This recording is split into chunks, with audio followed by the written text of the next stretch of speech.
That's good. So that's all you need to do. All right, so let's go ahead. Just follow me on the controls. I'm going to pick it up and do a hover check. We are clear on the right, clear on the left.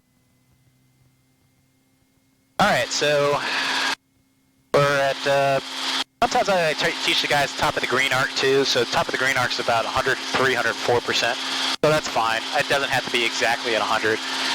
We do the two-step process, right? So we get her light on the controls, meaning that you start feeling her move, and we start feeling what the controls are doing, right? So we'll probably lift off about more like 35 inches for full fuel.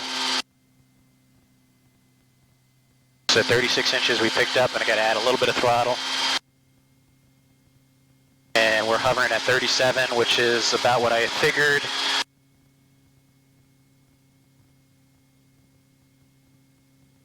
.36.5 is about a 6-inch to 1-foot hover.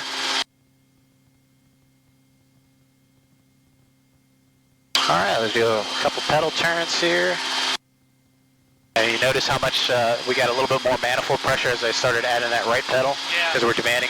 And then watch what happens when we go to the left. You see the manifold pressure go down a little bit, and then I have to stop the left turn. So that you can correlate. I add collective, you're adding manifold pressure, I reduce collective. So think of manifold pressure as an indication of torque. It's how much torque you're demanding from the engine. All right, I'll go ahead and set her back down. Nice and easy. That was the rev limiter there. So you notice how it just up. Yeah, you saw how it just popped up? Yeah. Yep, that was a rev. Now you pulling too much power? Or? Oh no, I wasn't rolling off the throttle fast enough. So notice I can overspeed. Well, it's not going to overspeed because of rev limiter, but you see how fast it goes up? Yeah. Because there's no drag because the collective's down. When I add collective, notice that the rotor starts. You're working both the throttle and the collective will make that RPM. So if I didn't roll down the throttle fast enough when I lowered the collective, so it oversped. That's all that happened there. Because that's less resistance. That's your leg there, hit? Yeah, okay, good. Just want to make sure. It's either squeeze that hand Oh, no, that's fine. That's fine. All right, so when we pick it back up, again, it's a two-stage process. We kind of start feeling her. She's going to get light about 31 inches. The reason why she slides to the left, watch. She slides to the left. That's called translating tendency. That's the thrust from the tail rotor. The thrust is causing us to go sideways because it has to counteract the nose wanting to go to the left. So it adds that thrust like that to prevent the nose from going to the left. So that's why we had the right pedal we had to add. So that's tail rotor thrust is called translating tendency causes. That's why when we lift up, I have right cyclic in. Right, to counteract that. To counteract the translating tendency. Add a little bit of throttle as we pick up. We're hovering about 38 inches here. Alrighty. Let's go ahead and let you do the cyclic for a little bit. So just try to hold this position. Just remember the inputs are nice and small. We're sliding to the left a little bit, so a little bit of right cyclic and back to center. She likes to lag a little bit, so you kind of have to anticipate what she's going to do.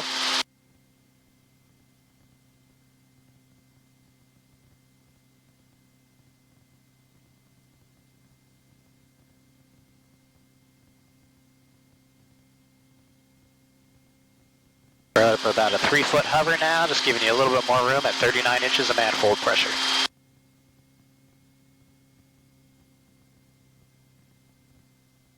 There you go, and just smooth, slow control inputs. Alright, relax on the cyclic. I have the cyclic. Alright, let's play with the collective a little bit, and we'll slide us back to the right over the taxi line. Alrighty, so the collective, just focus on that for now. I know it's been a few months since you've flown. Yeah. So when we want to go up on the collective, we just a little bit of pressure and we start going up. You see that? And then when we want to come back down, there's just a little bit of pressure. That's all it is. It's just a little barely moving. I barely moved it, right? And then when I'm pulling on the collective, I'm actually giving it a little throttle too. So you feel how I roll it on? That's full throttle. So you can actually get behind the power curve on the engine power management here, where you have so much drag on the rotor system, even full throttle is not going to bring the rotor RPM back up. So that's why I tell guys, if you're 101, 102%, like right here, and you start pulling up, you're kind of ahead of the power curve, and notice how the rotor didn't drag down? Because you're ahead of the power curve. If we're at 100 and we started pulling, it'll drag down to 97. Yeah, Yeah. And then you got full throttle like this, and then it's not going anywhere because you're dragging it. So we're at about 40 inches here, so we'll bring it back down. It's a lot of load on the engine right now. And then you see how I have to roll the throttle back down as I reduce all that drag. Okay, so I just want you to hold us here about a 1 to 2 foot hover. You have the collective. Notice when you make big changes, your yaw will change too. So you'll notice you get a left and right yaw if you add collective, reduce collective. Yeah. I'll manage the throttle for you. All right, so start bringing it up to about a 5 foot hover. A little bit more, a little bit more, a little bit more. Add a little throttle. There you go. Right there. Okay, hold it, and then start bringing it back down. And then we have to roll off a little bit of throttle. There you go. Head back up. Going, keep pulling, keep pulling. There you go, that's about 6 feet, back down. There you go, not so fast, just a real slow. There you go. Excellent, good. All right, I think you can manage the pedals, but just come off the collective and the cyclic and just work the pedals here. All right. That's the easiest thing, right? So we're pretty much into the wind. The pedals are slightly right of center. But if you got a good headwind, usually your pedals stay centered in a good headwind because you're weather vaned into the wind. So I want to go to the right, which I try to teach people right pedal turns first because those are the easiest ones and safest ones to do. You just add a little bit of right pressure, relax pressure, add pressure, relax pressure. So it's pressure, counter pressures, right? And then you're managing your rotor RPM here. So when you add right pedal, you're demanding more torque from the engine, so you have to add more power. And that could be you might have to add throttle. When you come to the left, you're unloading the engine. But the danger is you might not have enough right pedal to stop a rapid left turn, which is called a loss of tail rotor effectiveness. Doesn't mean there's any failure, just means you don't have enough tail rotor authority to stop a rapid left turn. So when you do it to the left, you always do those the slowest. It's about as slow as I'm doing, because there's certain regions when you get about a 90-degree into the wind. With the wind right here, you start getting interference from the rotor tip vortices. You notice how the pedals start getting a little spongy or going back and forth. Our wing tip vortices from the rotors are getting ingested into the tail rotor, and it's causing it to get in choppy air. So it's losing a little bit of efficiency. So as we come into the tailwind, the danger is I have to have a lot of aft cyclic now because the tailwind is kicking the tail up and the nose is wanting to get pushed down. Oh, so, okay. It's not bad right now, but downwind hovering is, you don't want to do it. So we're at 220 degrees on the oil temperature, right? You got to monitor your instruments too. So downwind hovering really gets your temperatures up. Yeah. So we're just going to go ahead and set it down. Let her cool down. That's why I don't like hovering for a long time. Okay, so set her down, and then I just keep it right here at that, like what I call flight. This is like flight idle, right? We're at 100%. If we need to take off, we can't. And if you just do this for like a minute or two, those temperatures will come right on down. And that's why it's important for guys to realize that you got to manage this. 195, 192, that'll come down within a minute or two back into the normal operating range. This one and this one, right? Yep. So the water temperature that's what cools your engine down, just like in your car. And then oil temperature, obviously down here low, you're going to get high oil temperatures because everything's heating up down there. You're not getting any cool re-ingested air in there. Once we get up to altitude and start flying, this thing cools down. It'll be about $190. Temperature will be about $180 there, which is fine. But the whole thing is you want your engine to last a long time. So hovering here for 30 minutes at 220 degrees in amber is not good for your engine. So you're always scanning that. That's why I only do this for like 10, 15 minutes. Get you a little hands on there. And then you go fly, you burn off some gas. You come back here 50% lighter on your fuel. And then you can hover a little bit longer because you're not as heavy. So we'll let that cool down, then we're going to do what's called the max power check that I teach guys in this machine. Short of taxiway. Turn him off for now. So we'll discuss what we're going to do here. So what we're going to do, just like we were hovering there, is we're going to stay above 100%. So a lot of times I'll bring it up to 103, 104, simulating like we're in confined area with a 50-foot tree in front of us, right? And we want to come up and get above that tree. But we don't know if we actually have the power to do it OGE or not. This is what we're going to demonstrate. We'll pretty much max gross weight, 1550, 1555, full fuel, density altitude. What do you think the density altitude is right now? Around 2,000, I bet. Yep, I'm willing to bet even higher. So we check the weather here, and that's not popping up on this thing.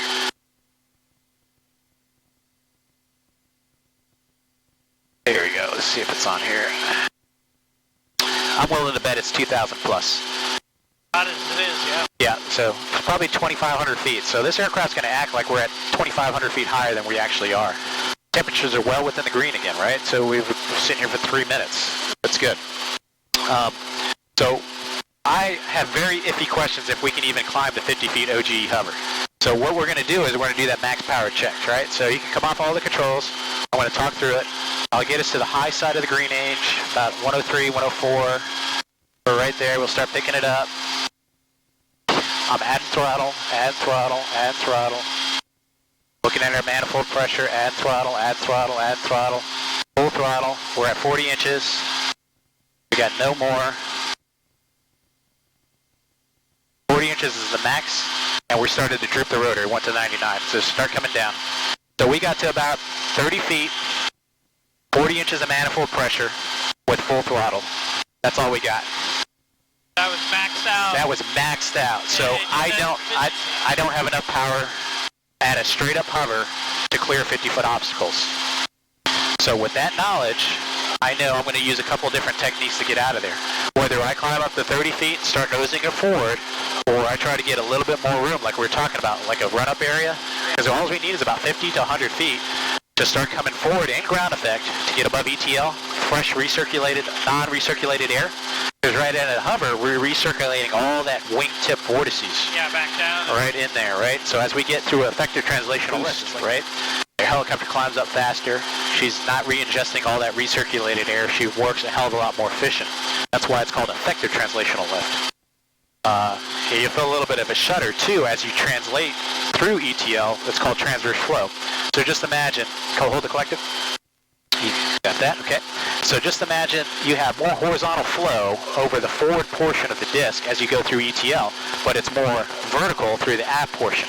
So that vertical airflow through the aft portion until it transitions fully through transverse flow ETL, that's the shudder. You get that horizontal air. So when I draw it out, that's why I tell guys you feel the shudder, it's shuddering when you're right there, you're just playing with ETL, is the transverse flow and the aft portion of the rotor disc is causing that shudder. And then when you get below that shudder, it's a good indication of that you're out of ETL, right? So I get this thing. Sometimes I've been having issues with my transponder. Got too hot. It's out. It very well could be. I had issues in Ohio where it would just cut out, but then when I get to altitude, it's fine. I think it just gets so freaking hot in here. All right. There's a lot of bird activity in the vicinity of the airport. We back off runway, hold short instructions and runway assignments. And about control on this contact, you have information Bravo. Bravo. Basic information Bravo, time 1550 Zulu. Winds verbal at 4, visibility 7, scatter clouds at 2,300. And that's engaged at 140. Yeah, that's the secondary bearing. The top bearing on the secondary drive where the main drive pulleys are attached to. That's the bearing temperature. Or you obviously you're right in the middle, so it's good. 190 is when you're concerned with it, so it's very cool. In the vicinity of the airport. We back off runway, hold short instructions and runway assignments. And about control on this contact, you have information Bravo. Basic information Bravo, time 1550 Zulu. Winds verbal at 4, visibility 7, scatter clouds at 2,300. Temperature 34, dew points 20, altimeter 3013. Land and depart in runway 9er, expect a visual approach. Time altitude is 1,000 feet. All right, we're using runway 9er. Okay, so what I'll ask for is I'll see if we can actually just depart to the north and do a left turn off. We're going to go out there by the St. Johns River. There's some altitude, so I'll do the takeoff and everything. I'll talk through what we're doing. And then once we get up to about 500 feet, I'll give you the hands-on there, and she'll fly like an airplane at that point. All right, so altitude on the transponder, it might go in and out here. It looks like she's still working. 100% RPM, temperatures, pressures, fuel. We've been running for about 17 minutes. After you land, So we got plenty of fuel. Taxi to the USS. That's what I said. Everything is always by time for fuel for me. All right, I have all controls. We're clear on the right, left, and center. Hotel 50 set ramp via Echo, helicopter 188 Delta.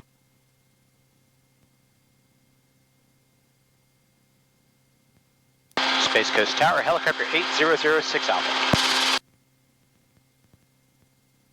Helicopter 8006 Alpha, Space Coast Tower. Hey, how you doing, Andrew? So 06 Alpha, we're at the East T hangar ramp, information Bravo. I'd like to position Alpha Charlie, intersection departure to the north with a left turn out to the west to exit the class Delta. This is Dave. Andrew's over here on ground. I thought I heard him on the ATIS there, but tell Andrew I said hi. Helicopter 06 Alpha, departure from the ramps at pilot zone risk. You can proceed on course. Okay, departing to the north, pilot zone risk, and left turn on course, helicopter 06 Alpha. All right, so 06 Alpha, the other helicopter, Robinson, exiting 36 on Echo going to parking. Okay, I got that Robinson inside, and we'll just wait for them to clear. Go out to the runway if you want. Just go up runway 36 and then to the northwest. Okay, we'll take runway 36 intersection off Alpha Charlie, then helicopter 06 Alpha. All right, pick her up, try to keep 100%. Yeah, it went 40, 30. Yep, it varies. So you get a little bit of wind, and you get a little bit more efficiency, and then she climbs up. So with a little bit of headwind, 3 or 4 knots, we're hovering more like 37 versus 40. Do me a favor in between the collective there. Did something drop in between there, like a cell phone or something? Be careful. Yep. That was your phone? I felt it. That's the danger there, right? Want to make sure that's nice and clear. Put that on the floor. All right, so we're going to take the runway. We're clear on the left, clear on the right. We're clear to take off. Yep, all right, so we're just going to point that nose down a little bit, get a little forward ground speed. We can roll off on the throttle. 35 inches is all we're going to need for the takeoff. Feel the shutter, shutter, shutter, shutter, shutter. And then ETL is right there because I got left pedal in, 35, 40 miles per hour. We're going to continue the airspeed acceleration to about 65 miles an hour. This is about the attitude you need for it, and the airspeed just slowly comes on. There's about 65, and then that's the best rate of climb speed is 65 miles an hour. And then I'm just pitching for that. That's it, 35 inches. That's a nice, good climb power setting. She's in trim. Nice and cool in the oil Nice and cool, right? All right, so go ahead and on the transponder top right corner power button, PWR, press that.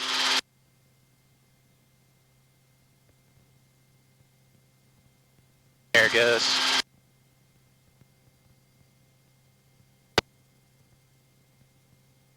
.300 feet, looking good. We could still come straight ahead and auto-rotate if we had an engine failure at this time. But now I'm getting all good indications. Oil temperature, water temperature, everything's good. And then we'll start that left turn once we get to the road here.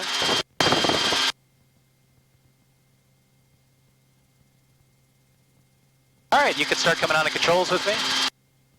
Feet on the pedals, left hand on the collective, right hand on the cyclic. All right. So I'm with you on the controls. All right. So all you're doing is just going to be 500 feet. We're going to level off, so I'm going to start rolling the throttle down just a little bit. We're going to maintain about 31.5 inches. Maintain 500 feet just by pitching to maintain altitude. That's it. That's all we got to do. I'm not sure if I'm doing that or... Yeah, that was the wind doing that to you. But you notice how the nose dips down and then you just kind of have to hold it. Yeah. Wait for it to stabilize. The problem is a lot of guys will over-control. They'll start over-controlling and doing this, and you start getting into a pilot-induced oscillation. And that's where you can snap the tail off, right? You can if you get a low G situation, right? Yeah. So you don't want to do that. No. So we got a water tower out there. We're going to turn to the left a little bit more. We're going to put that water tower up our right side. You see it coming on the 12 o'clock. Blue one? Yeah, blue water tower, yeah. We're just going out towards the St. Johns River. So all we're doing now is just maintaining a manifold pressure, 100% on the rotor by managing the throttle as required, and then we're flying in altitude by just pitching. Don't have to touch the pedals. Right. It's all weather vaning into the... That's it. That's it. So Tail rotor is pretty much offloaded. The vertical stabilizer in the back is keeping the tail or the helicopter weather vaned into the wind.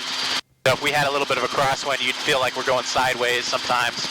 But there's really no wind up here today. So temperatures are looking good. Everything's looking good. So we're just heading out to the St. Johns River. And about 32 inches, 31 and a half gets us about 70 to 80 miles an hour, depending on conditions of altitude, density altitude. You notice that? Yeah. See that? It wants to climb, and then you're just going through some turbulence. So you notice how you just try to keep the nose of the aircraft level and let it ride through it. I didn't want to push over so hard. I just wanted to kind of see what it would do. Yep, that's fine. So you notice the nose will come up? Yeah. Just enough to keep the nose level, let it balloon up, and then you get on the other side of that thermal. Just kind of like ride the wave almost? Ride the wave, right? So don't over-control. Just put the control input to keep the nose from climbing up too much. You'll put on a little airspeed, and then when you get through it, you just bring it back towards more of the center, wherever the neutral position is, depending on our weight and balance. So, looking good. I like what we're seeing.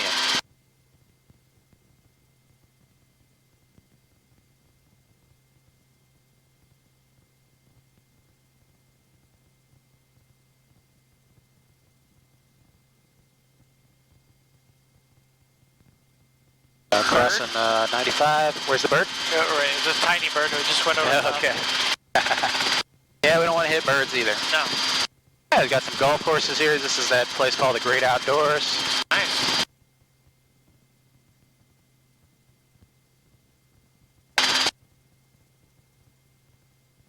All right, you got the collective right now, so when you're coming in for your scan, obviously the altitude control, but you just want to keep the collective fixed for about 31 and a half inches of manifold. The tendency is the collective to drop. So as you add collective, you'll get a yaw motion there as well.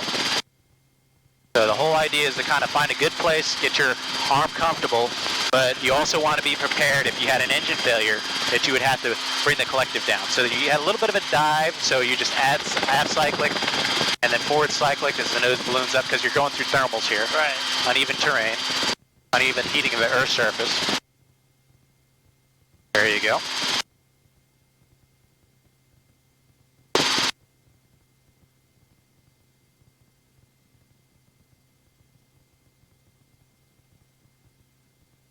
Tower, helicopter 06 Alpha, request frequency change. We'll talk to you guys soon.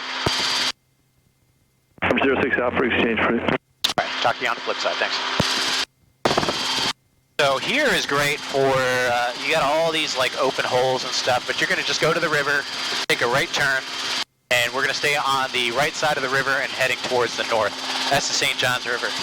So this is great because there's all these like little, I call them little sucker holes. People want to, oh, we can go in there and land and check it out. Well, do you have the power to go in there? So we did our max power check. We might not have enough power to get over the obstacles in there.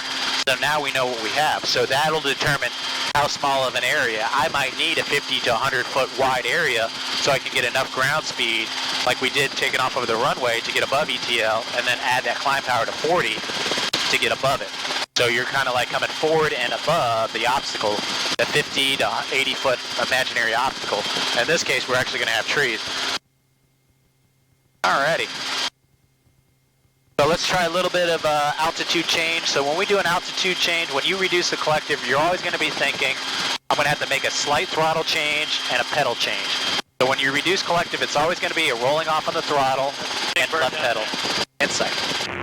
So I'm reducing it to about 27 inches. And then you can pitch now for your airspeed again at 70 miles an hour. We're going to descend down to about 300 feet now. Runway 9. So you have all the controls, you're flying everything right now, it's all you. Once you get to your altitude, then you start adding your power back, which our fixed setting is about 31 inches. And we take out a little bit of left pedal and we add a little bit of touch of throttle. So we're going to need just a touch of right pedal and that's it. That's your altitude change, right? It's very sensitive, like you don't have to do much. Very sensitive. So one control input can affect everything else. So the collective can affect your pitch, your yaw, all kinds of stuff. So that's what I was saying, it's a smooth, coordinated input. Anytime you move the collective, you're going to have to mess with the pedals, you're going to have to mess with the throttle, because you're increasing drag or reducing drag on the rotor system. I'll be taking sips of water constantly here. So over to the right there, you got a training area for the USATs. There's a big old square field with Is that a triangles. That's just a helicopter operating area. They've been really dead lately because they just haven't had a lot of students, but so when I'm out here operating, I just keep an eye out, but I don't see much out here these days. So this is all like kind of like public use land and whatnot. Some of it is privately owned land, but as long as you're not touching down, so I was doing some confined area stuff over here, finding some areas to land in, but not really landing. I would just come to a 10-foot hover and then just climb out of it. So as long as you're not really touching down, then you don't have to worry too much about it. So you come to the right a little bit. Let's try to stay more over the land just in case we do have to go down. I like this. This is a good practice of altitude and terrain following. You know, because you're doing some slight left and right turns. You come up to Highway 50 there. There's a wildlife refuge just on the north side. So what I do is once you hit the road, you'll just take a left turn and you'll get on the other side of the St. Johns River on the west side and start heading southbound. So this is a good area for you to practice your altitude control, airspeed management, and just getting used to the handling characteristics of the aircraft. So as you can tell, I'm pretty much hands-off right now, so you got all the controls. We still have 300 feet of altitude, so if we needed to, we can land in this marshy area. It's not going to be fun, but we'll walk away. We care more about our lives than we do about the machine. So just go on up there towards the bridge, and then watch that you added the power there. You notice you added that and your RPM went down a little bit. So just take out, go back to about 31 inches. Watch what your rotor does. Builds back up to 100. See? Oh, look at that. Without a throttle change. So once you set it for about what 31 inches is, your throttle, you just kind of leave it alone. That's what I'm saying. People want to make power changes and all this stuff here on the Collective. I was like, try to fly more of a fixed collective setting. And then you just change it by the rotor. And then just go your pitch for whatever altitude you're trying to maintain. So start a slight left turn. You're going to keep Highway 50 off your right door. Flying over the, that's a little docking area there to put the airboats in. And then just get on the other side of the St. Johns River. We're flying pretty much west now.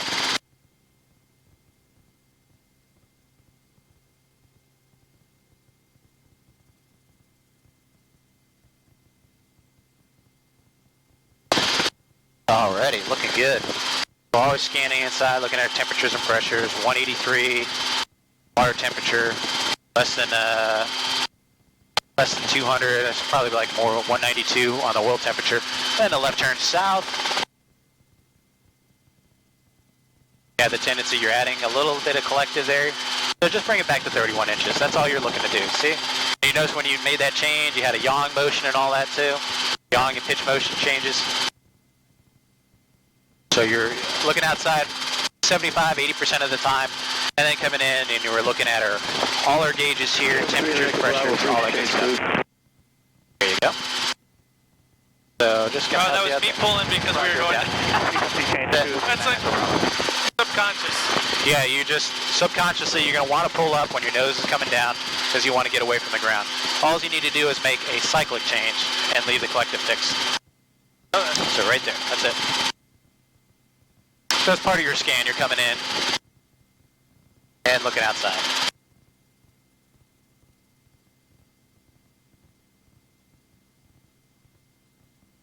So obviously you can see this thing runs perfectly normal at cruise altitude here. You notice how you blend off a little bit of airspeed? So two things you can do here. You can trade altitude, so you can pitch forward. Go ahead and pitch forward. Build your airspeed up.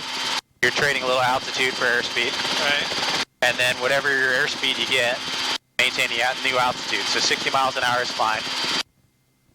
Or you can add collective. Pitch you up. So you add, just keeping a level attitude. I'm with you, you're still flying.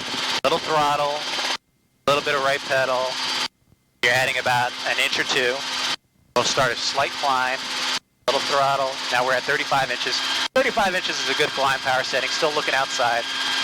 And then you get up to 300 feet again, and then you reduce the collective, a little bit of left pedal, a little bit of reduction on the throttle. And then we're at about 31 inches again. Bravo. So you see how little we move the controls?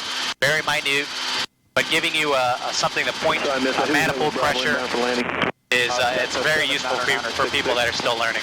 Center 66, roger, right down. Because we could fly at 35 inches and we'd be doing like 90, 95 miles an hour. But that puts a load on the system. So Give me a call about 3 south. when you're solo and you're at 31, 32 inches, you'll be more like 80 miles an hour. Roger that. Like highway speed going down. We'll be inbound. So give me a little bit of a right turn and then follow this little cove here. You see the bird? I got it in sight. Boom coming. Bird's out of the way.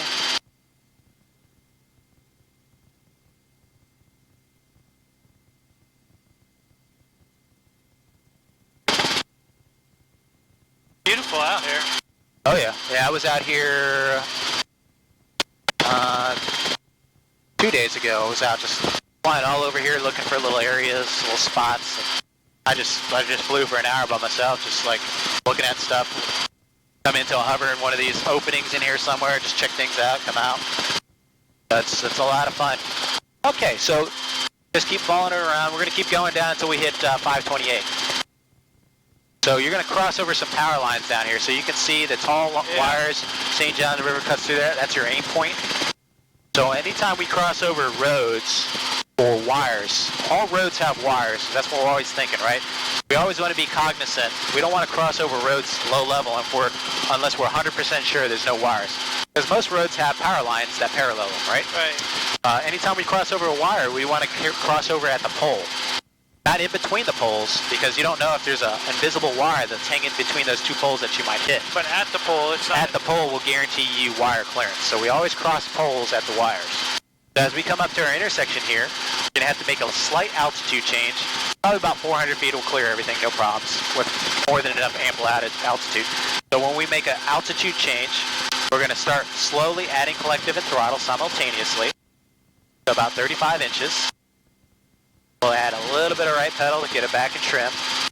And then we're going to pitch now for our airspeed between 60 and 70 miles an hour. Looking at our area that we want to climb over, so you see where the river cuts through underneath the power lines. Yeah. Pick one of those poles, point for it, and climb over it. Probably the one on towards the right side. Yep. You got two skinny poles and then a triangular Yeah, pole. I'm going Just for the one right before the water. There you go.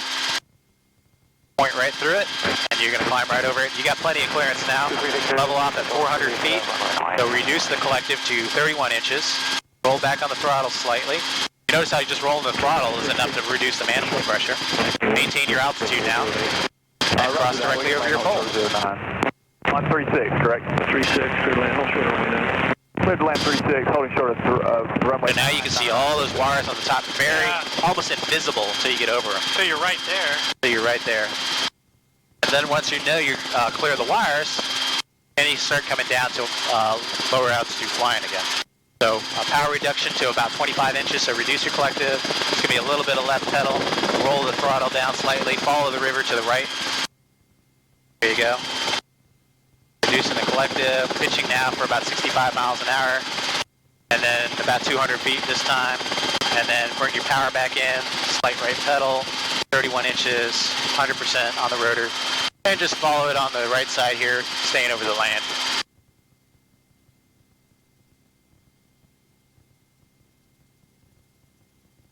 They got some tall cranes that are about 12 o'clock. They're kind of cocked off at 45 degrees. Yeah, I see A yellow one. There's another one just to the right of that one. Yep.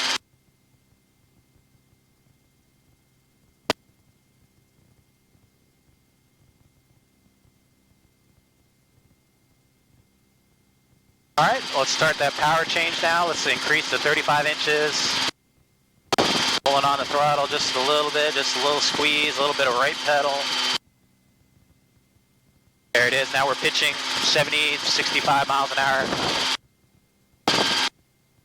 And that's all wind. That's not you, that's the wind. Yeah, she climbs good with a little power, though. Oh, yeah, yeah. I mean, if we put 40 inches, she'll climb at 1,000 feet per minute. Oh. But there's no need to do that. All right.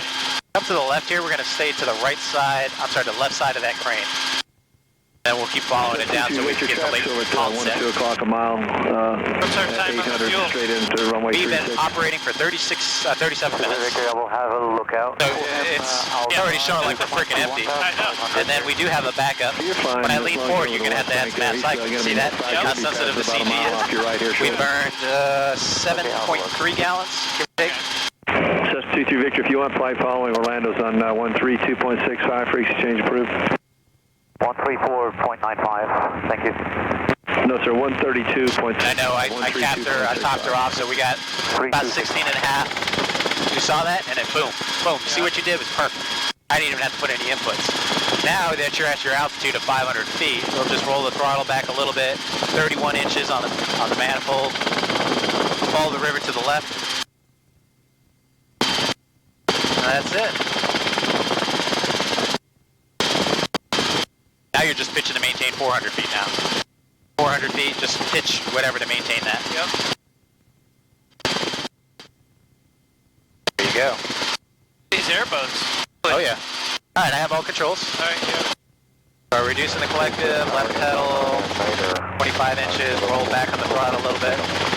Citation 449. So we're gonna have a little bit of fun. Yeah. I've never been on an airboat. Coast Jet. I've never have either. Citation 9 Delta Tango RAS. Thank you, runway 9 or Hey, these like guys. 0610.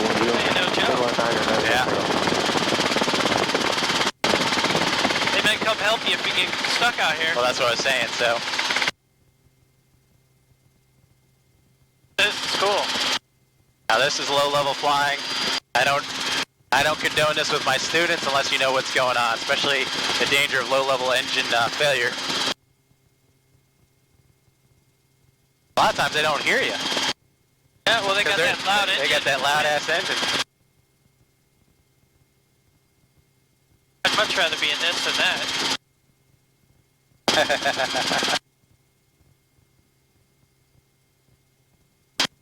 Pass over the bird.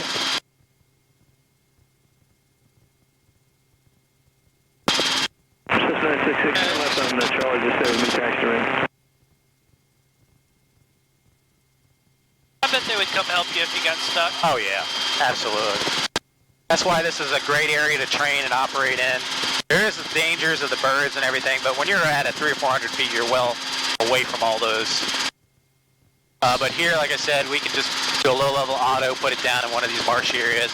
It'll be a bitch to get the aircraft out, but we'll be alive and somebody will come pick us up. Because this is a well-traveled waterway, so. Yeah. But this is the kind of stuff you can do in your helicopter, you know, low-level. She is very maneuverable, but you respect the machine, you understand what you're doing here, you're looking for birds, any kind of obstacles, don't want to hit anything.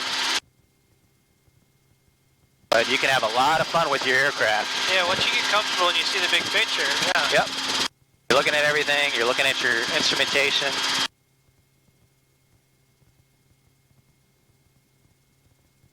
So many cows. Yeah. I don't know if they're like owned by anybody or they're just like feral, let loose cows. I don't know. All right, so I'm adding the power, 35 inches, a little bit of a right pedal input. Climbing at about 65 miles an hour, and what were we getting, 500 feet per minute? Best rate of climb, you know, so she's got good performance. The turbo just gives you a lot of good performance. Now we'll keep going down there to Lake Ponset. I'll bring it up to 300 feet, and I'll let you take all the controls. Just wanted you to see that. That was cool, thank you. Oh, yeah. I haven't seen any alligators, so I haven't really been looking either, but... Yeah. Oh, this thing will turn pretty tight, too, so watch this. Off the left side here.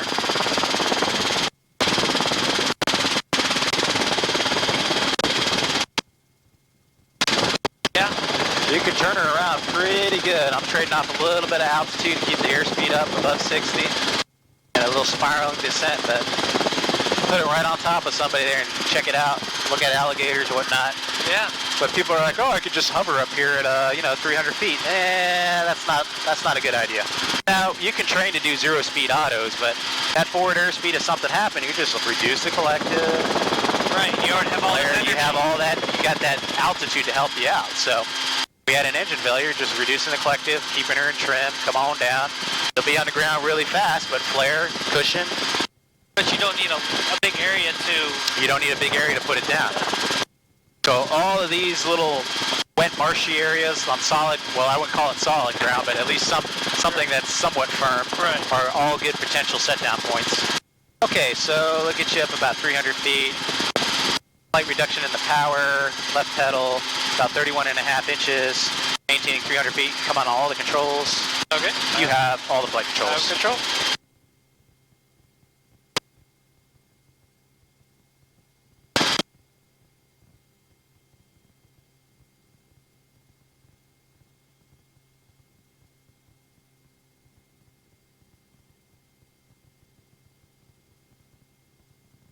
Citation 9 Delta Tango, go ahead and turn right on 18 and then a right on Echo, taxi to ramp this frequency.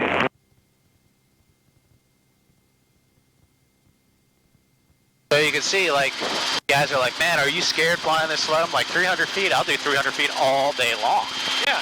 You know? As long as you have a place to exit if something was to happen. All right, so, you know, like, cross country, 1,000 feet, 1,500 feet is more than ample to give you anywhere from 45 minutes to a minute of glide time to get down.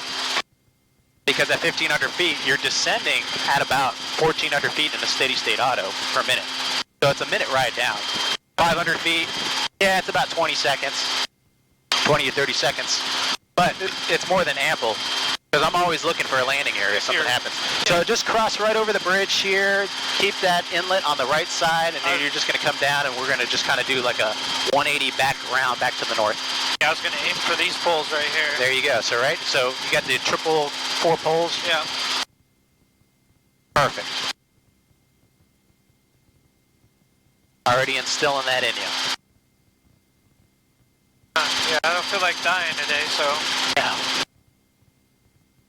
And just follow this inlet to the right a little bit, staying over the solid ground.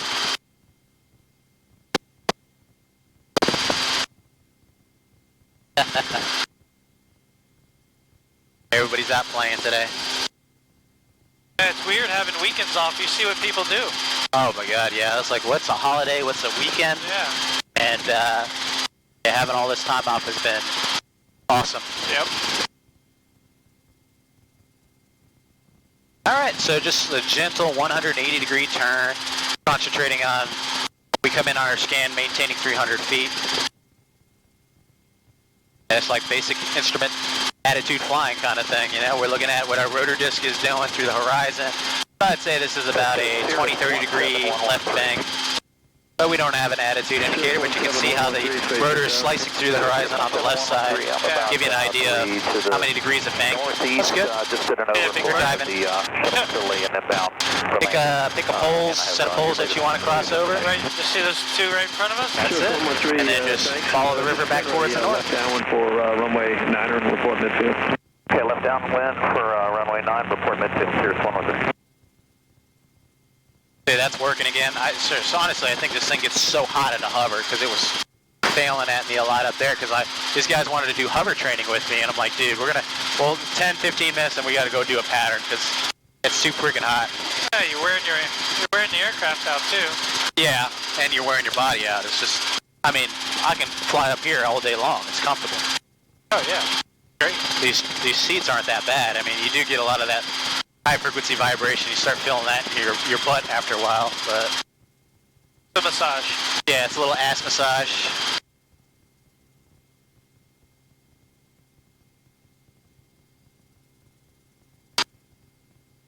All right, let's try another power change. So as we increase the collective, we know we're going to add a little bit of throttle, a little bit of right pedal. So 35 inches, rolling it on, pulling it on. 113, where are you going to be parking? Start turning to the right. I was contemplating... We're pitching for about 65 miles an hour. We're going to climb up to about 500 feet. I was going to ask you... I think he'd have to have a vehicle, either a rental or a courtesy car, and there's nothing really close to the airport. I mean, there's a McDonald's a couple of miles south, and there's some stuff probably several miles north, but nothing close. Once you get to 500 feet, you'll do the level off, about reduce the collective 31 inches, flight roll off on the throttle. Cirrus 113, the wind. Go ahead and roll the throttle. I want you to do it. If you just want to make a straight and long runway, you can do that on 18, or you can just enter the downwind for 9. Beautiful. Come right in now. To 18, thanks a lot. Cirrus 113, roger, runway 18, clear to land. And after you land, there's 2 FBOs I can point you out to if you want to go there and grab a drink or something and follow your flight plan. Okay, sounds good. Absolutely. Appreciate that. So inbound for 18 now. So, yep, engine failure here would be about 20 or 30 seconds of glide time. As long as you have the forward airspeed, I think it feels pretty comfortable. You can just, okay, I can go there, I can go there, I can go there. Yep.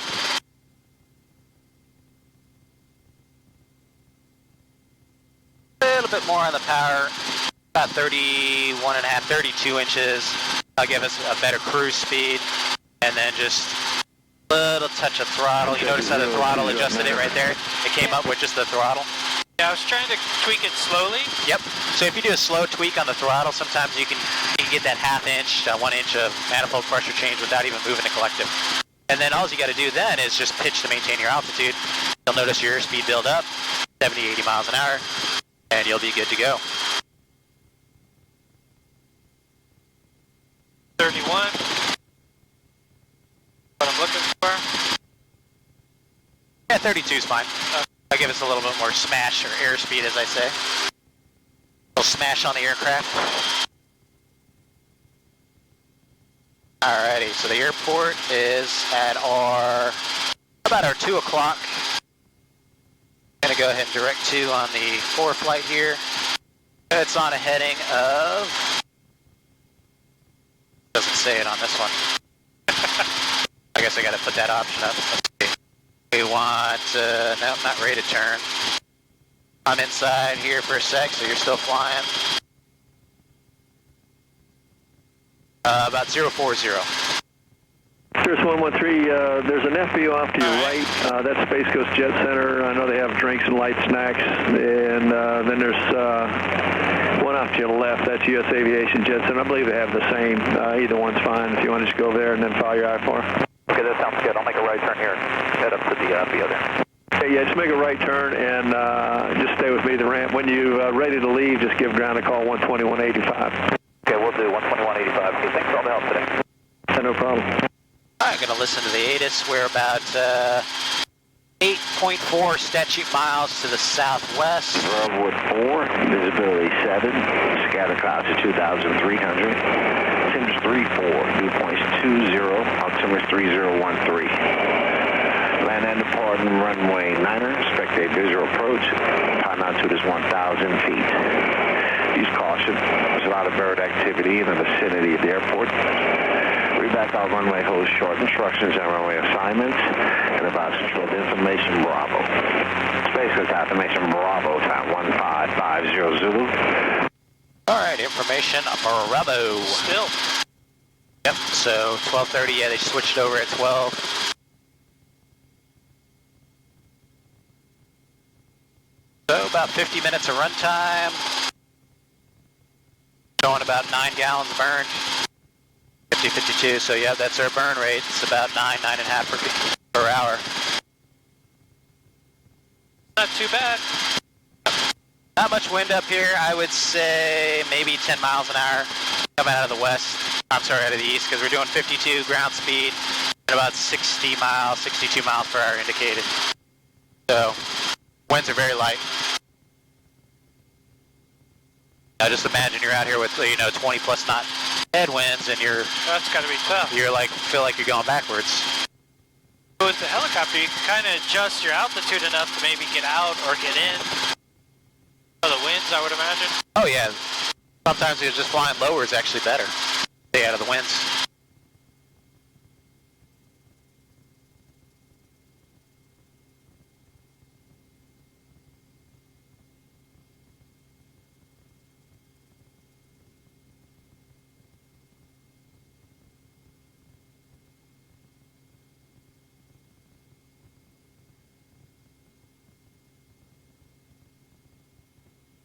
Trying to tweak it a little bit. That's good, yeah, you get about 32 inches.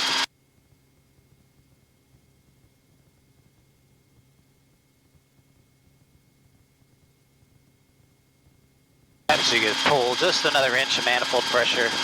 A little bit more, that's good. Notice your rotor's about 101 now, looks good. Your altitude, just hold it between 400 and 500 feet, that's good. Alright, I'll make a radio call here. Space Coast Tower, Cessna 6223 Victor, with you. Cessna 6223 Victor, Roger, where are you with me at, and what age do you have? Intention is to head east for the NASA shuttle runway, and then stay west of that, and have a look at there. Okay, I see you up there. Did you tell Orlando you're coming to my frequency? Affirmative. Okay, I don't have anything to do with the shuttle facility up there. They have a CTAF up there. You can just make an announcement on that. I don't think the tower's open today, but There's a little yeah, just watch that plane in front of you there. About 12 o'clock and a mile and a half. It looks like he's at requesting 3,500, but I'm not sure what altitude he's at right now. And I'm just going back over to Orlando for advisories. Thank you. I'll use the CTAP for now, and then switch over. Thank you. Hey, do you see the other airplane at all? I have it inside. Thank you. Okay, great. He should. I think he's talking to Orlando also. So long. Thank you. Space Coast Tower, helicopter 8006 Alpha. Helicopter 8006 Alpha, Space Coast Tower. Helicopter 06 Alpha, 5 miles to the southwest at 500 feet inbound with Bravo. Like full stop landing at the East T hangar ramp. Helicopter 8006 Alpha, Roger. You can land at the ramp at pilot's own risk. Right now, wind 050 at Niner. Okay, cleared to land, pilot's own risk at the East T hangar ramp, helicopter 06 Alpha. So they landed 9 or? They're landing 9, but we're going to go right to the where we took off from. We're going to land right on the ramp. 06 Alpha, do you guys have a one of those moving platforms for the helicopter?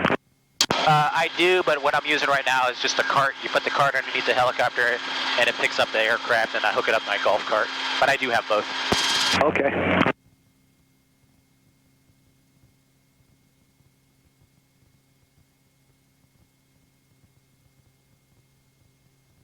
So much more to see when you have a helicopter. That's what I'm saying. It's all about the experience. You know, you're learning so much about the aircraft right now, how it flies. So you notice I'm not on the controls with you at all. I mean, I'm prepared to throw the collector down if I need to, but lightly on the pedals. You know, it flies very stable like an airplane. But you can it's so slow. You enjoy everything. I'm like, check out the houses. We're over Port St. John. That's Port St. John High School right there. You know. You just get really intimately familiar with your local flying area. Absolutely. You know, it's so much fun. So it's a good time.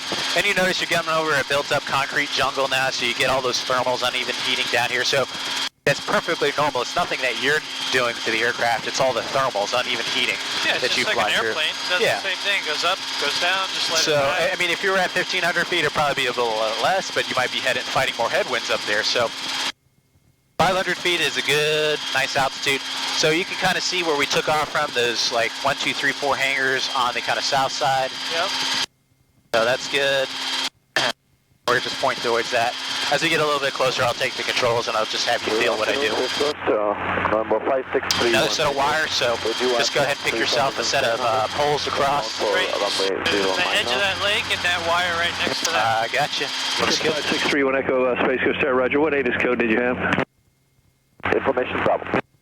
31 Echo Space Coast Tower, thanks. Just enter a right downwind for runway 9er and report midfield. Report midfield, right downwind. Alright, fat boy's getting hungry now. We're going to have to break for lunch. Call the McDonald's, see if we can land there. Yeah, I got to find some places that I can land you restaurant-wise. You know, Spruce Creek's cool because they got the cafe there. You can land there. Literally, you just walk up to the cafe, which is cool. But I got to find some local businesses around here. Yeah, they'd probably love to have someone come in a helicopter. Yeah, but, you know, it's also, there's a couple of other factors, you know. Make sure it's got a big enough area. You can get in and out with passengers. You know, you're not going to be, you know, flying too close to people as you make your approach. All right, I have all controls. You can just follow me. You have control. So everything is looking good. We're still flying it here. So what we're going to do is this is a perfect, the winds were kind of coming from the northeast. So we can kind of start making out the landing ramp area. So I'm pointing right towards it now. So once we kind of intercept, as a normal approach angle, about 3 to 4 degree glide slope is normal for a helicopter. as we kind of intercept that imaginary laser beam glide slope, it's all kind of like what I see in the windshield, right? So probably about when my landing area kind of intersects just above the compass, I'll start a power reduction to about 25 inches. Here we go. 25 inches is good, gives you a good solid rate of descent. I'm pitching for 70 miles an hour now. Now it's pitch for airspeed, power for altitude, just like an airplane, right? At this point. So a little bit of nose up, reducing the airspeed to about 70 miles an hour. Aircraft's in trim. So we're getting fairly good. I like that approach angle. You notice how the landing area is kind of in the middle of the windscreen, and if that landing area starts rising up, I know I'm getting low. If the landing area starts going down the windscreen, I know I'm getting high. So I'm just trying to keep it there, making minor collective changes, and as I get a little bit closer and I notice the rate of approach increases, I start bleeding off airspeed. So I'm starting to bleed off. Now we're about 55 indicated. We're at 45. I'm shooting for the center of the landing area. 35 indicated. So as long as we keep it above 25, 30 miles an hour, we're good. And right here you start feeling that shudder. Right there. Transverse flow. Effective translational lift is below it. Throttle, right pedal. And then down to our 1 foot hover. Go over our area. Nice. Alright, so I'm going to go ahead and I guess we'll keep it here. We touched down on that skid a little bit. So what I'll do is I'll set it down right here. We'll be out of the way. We can go get the fuel. Can you go to fly to your hangar?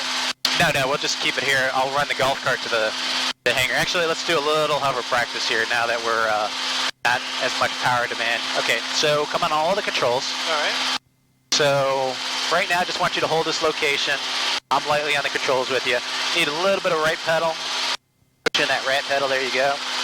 I'll manage the throttle for you for now. Half cyclic. The tendency of the aircraft is to creep forward.